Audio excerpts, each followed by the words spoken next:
dalam drama kolosal dia Kusang Mustiak? Apakah ada alasan? Tadi kan kalau Novi mau untuk bergabung karena memang ingin melayani, karena dulu juga pelayan Tuhan ya. Baik, terima kasih Mbak. Jadi bagi saya pementasan drama ini bagian dari pelayanan sebenarnya. Ada statement dari Roniawan mengatakan bahwa setinggi apapun kedudukanmu, sebesar apapun hartamu, tapi jangan mengurangi penyembahanmu. Oleh karena itu bagi saya tidak ada hal yang paling hebat di dunia ini kecuali kita menyembah Dia. Salah satu cara untuk menyembah adalah kita terlibat dalam acara ini. Seperti dijelaskan oleh Pak Ketua tadi bahwa acara ini bukan baru dilakukan. Ini sudah berulang-ulang kali kita lakukan, termasuk kita di Kupang. Saya masih di Kupang. Dan di Sabuni sudah kali ke-5. Lalu kemudian itu dari sisi kenapa saya harus terlibat. Lalu kemudian ada sisi lain sebenarnya yang sementara kita lihat bahwa pementasan drama ini sebenarnya untuk menjawab potensi-potensi anak-anak kita di Saburajua. Di Saburajua atau Nusa Tenggara Timur itu tidak kurang anak-anak berbakat di dalam dunia seni, ya, perfilman. Dunia perfilman ini itu bagian dari industri sebenarnya. Yang kita lihat bahwa kalau ini dikembangkan dengan baik, ditata dengan baik, dunia perfilman itu akan menjadi trigger atau pemicu terjadinya pertumbuhan ekonomi di tengah-tengah masyarakat.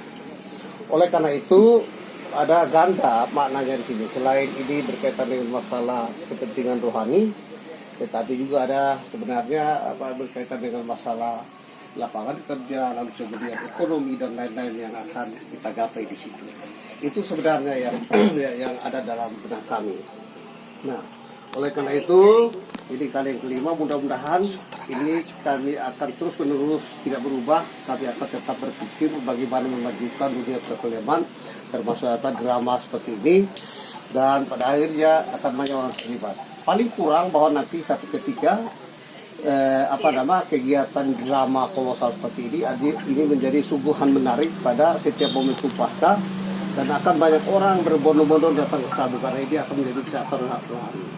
Dulu ketika saya masih aktif menjadi bupati, saya juga menyiapkan fasilitas lain. Saya rencanakan fasilitas lain, yaitu kita mencoba untuk membangun taman doa. Ada taman doa Skaber yang dibangun dengan patung yang sangat bagus, patung Tuhan Yesus yang sangat bagus, dan fasilitas lain untuk orang bisa berdoa dan lain-lain di dalam. Nah, ini ada kaitan dengan itu nanti, sehingga nanti kerohanian di Saburajua ini akan semakin baik. Saya pikir itu. Terima kasih, Mbak.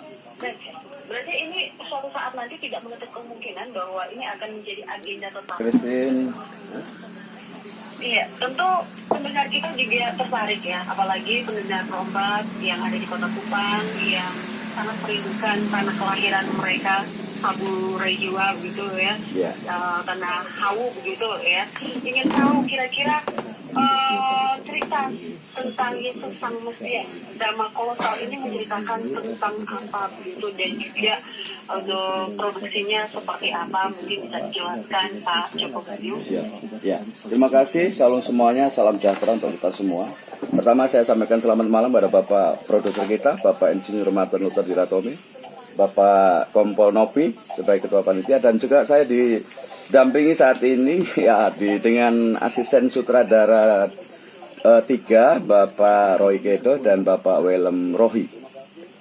Baik, untuk terkait dengan pementasan drama kolosal, judulnya Yesus Sang Mesias ini memang kami sudah pentaskan 5 kali, sebanyak 5 kali. Dulu waktu itu juga dimotori oleh Bapak Matan Jeratomi sejak tahun 2009, Kak Christine, sehingga sampai sekarang sudah 5 kali. Kemudian judulnya itu Yesus Sang Mesias. Sebenarnya bukan melulu drama Paskah, Kak Christine. Ini merupakan sejarah kerajaan Allah yang terdiri dari 7 babak, kemudian terbagi dalam 45 adegan untuk drama ini. Nah, cerita-cerita itu dibagi per fase kejadian, fase keluaran, fase kelahiran, fase kanak-kanak, fase kesengsaraan, fase kematian, dan fase kebangkitan sampai kenaikan, Kak Christine. Jadi semacam cerita kerajaan Allah yang dipersingkat begitu.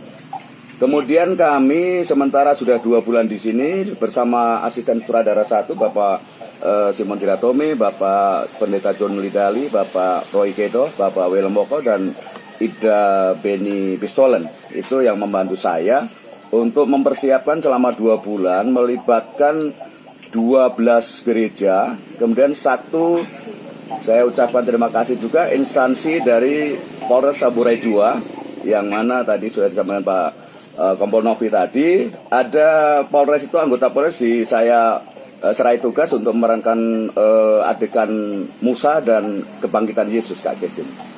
Kemudian durasinya kurang lebih sekitar 5 jam, dimulai rencana dari jam 4 sampai jam 11 malam. Dan melibatkan kurang lebih sekitar 1.000 orang, Kak Kristin. Begitu, Kak Kristin. Baik. Jadi melibatkan selain anggota Polres Saburai Jua, ini juga ada beberapa pemuda-pemuda yang ada di gereja-gereja yang di Saburai Jua, begitu? Ya, siap. Jadi untuk gereja itu ada 12 gereja gemit, kemudian 1 denominasi dan 1 institusi kepolisian.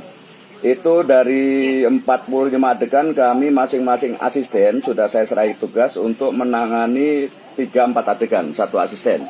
Kemudian untuk koordinator umum saya sendiri, Kak Kristin. Kemudian kita rencana pentas itu tanggal 5 April mulai dari jam 16 sampai jam 11 malam. Itu tempatnya di alun-alun Polres Saburai Jua di Sabu Tengah, Kak Kristin. Ada alasan khusus kenapa memilih tanggal 5 April gitu, bukan tanggal 1 ataupun 31? Mungkin yang bisa menjawab mungkin Bapak Ketua Panitia, Bapak. Mari, Pak. Atau silakan Iya. Pak Martin mungkin atau Kompol Novi.